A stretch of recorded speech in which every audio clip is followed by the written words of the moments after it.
Hello, Mark. My name is Sunny Liu Shanshan, and my student number is S0641035. I'm a sophomore in NCUE, and I major in English.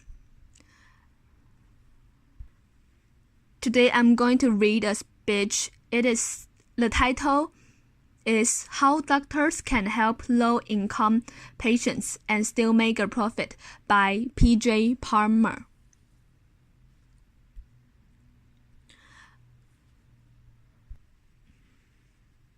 Colfax Avenue here in Denver, Colorado was once called the longest, wickedest street in America.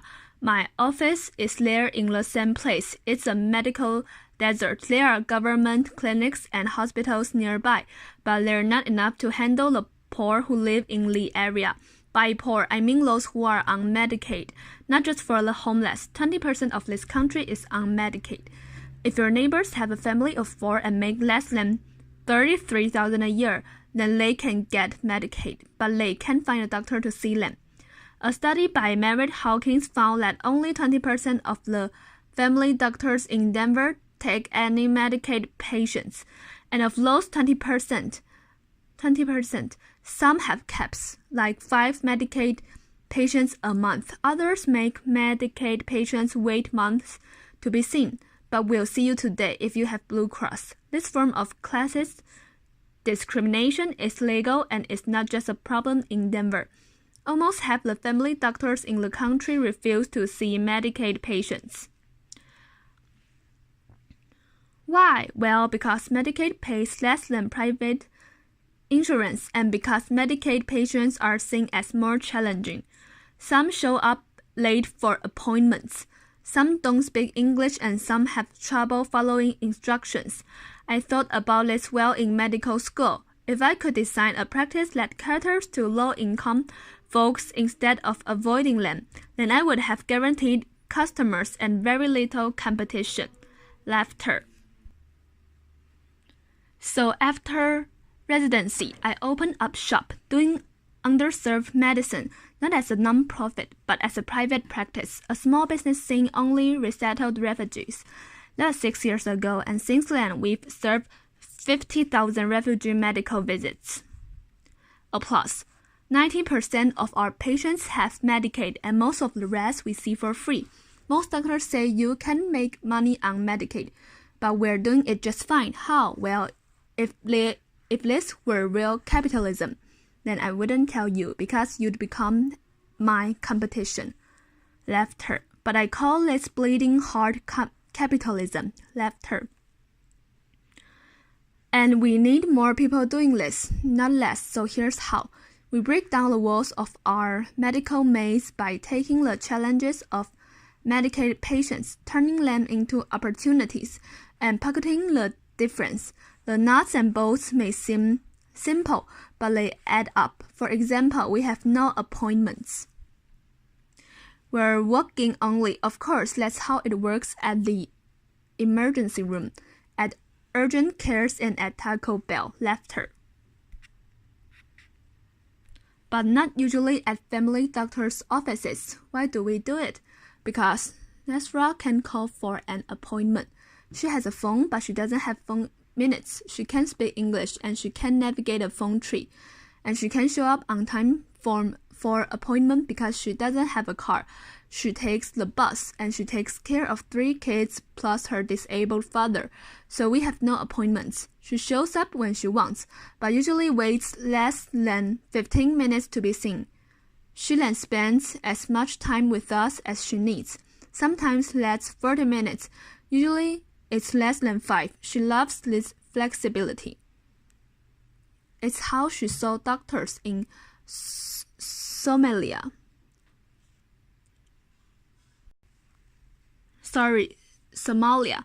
And I love it because I don't pay staff to do scheduling, and we have a 0 no-show rate and a 0 late show rate. Laughter. Applause. It makes business sense. Another difference is our office layout. Our exam rooms open right to the waiting room. Our medical providers room their own patients, and our providers stay in one room instead of alternating between rooms, cutting steps cuts cost, and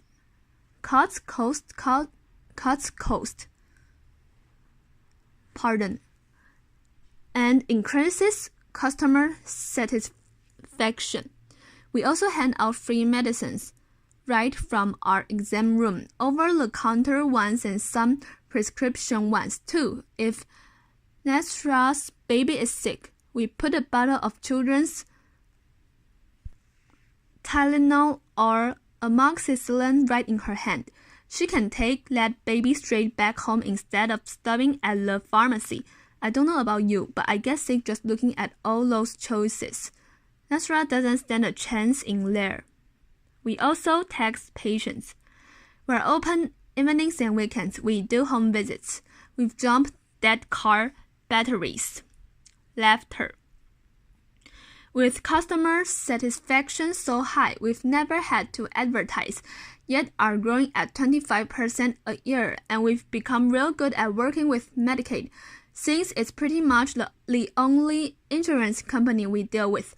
Other doctors' offices chase 10 insurance companies just to make ends meet. That's just draining. A single-payer system is like monogamy. It just works better. Laughter. Applause. Of course, Medicaid is funded by taxpayers like you, so you might be wondering, how much does this cost the system? Well, we were cheaper than the alternatives. Some of our patients might go to the emergency room, which can cost thousands just for a simple cold. Some may stay home and let their problems get worse, but most would try to make an appointment at a clinic that's part of the system called the Federally Qualified Health Centers.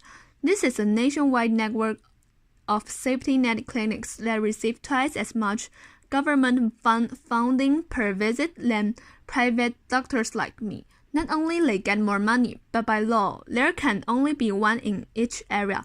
That means they have a monopoly on special funding for the poor, and like any monopoly, there's a tendency for cost to go up and quality to go down. I'm not a government entity. I'm not a non-profit. I'm a private practice. I have a capitalist drive to innovate. I have to be fast and friendly. I have to be cost-effective and culturally sensitive. I have to be tall, dark, and handsome. Laughter. Applause. And if I'm not, I'm going out of business. I can innovate faster than a non-profit because I don't need a meeting to move a stapler. Applause. Really, none of our innovations are new or unique. We just put them together in a unique way to help low-income folks while making money. And then instead of taking that money home, I put it back into the refugee community as a business expense. This is Mango House, my version of a medical home. In it, we have programs to feed and clothe the poor, an after-school program, English classes, churches, dentists, legal help, mental health, and the Scout groups. These programs are run by tenant organizations and amazing staff, but all receive some amount of funding from profits from my clinic. Some call this social entrepreneurship. I call it social service arbitrage. Exploiting inefficiencies in our healthcare system to serve the poor. We are serving 15,000 refugees a year at less cost than where else they would be going. Of course, there's downsides to doing this as a private business, rather than as a non-profit or a government entity.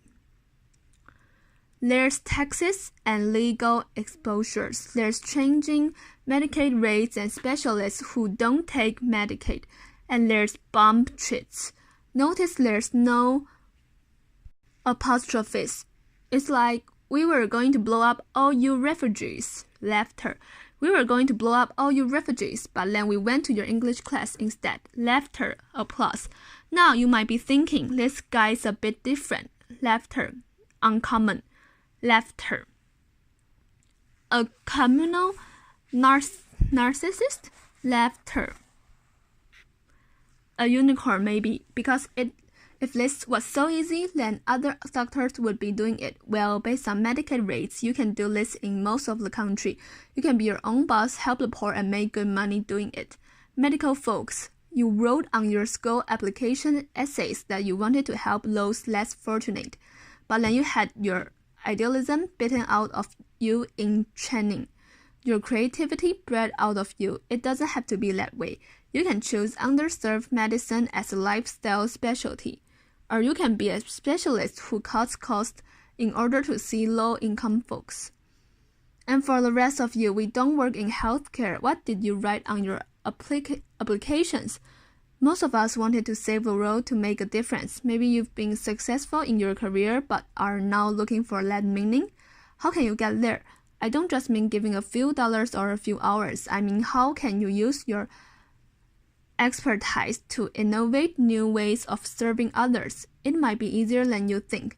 The only way we're going to bridge the underserved medicine gap is by seeing it as a business opportunity.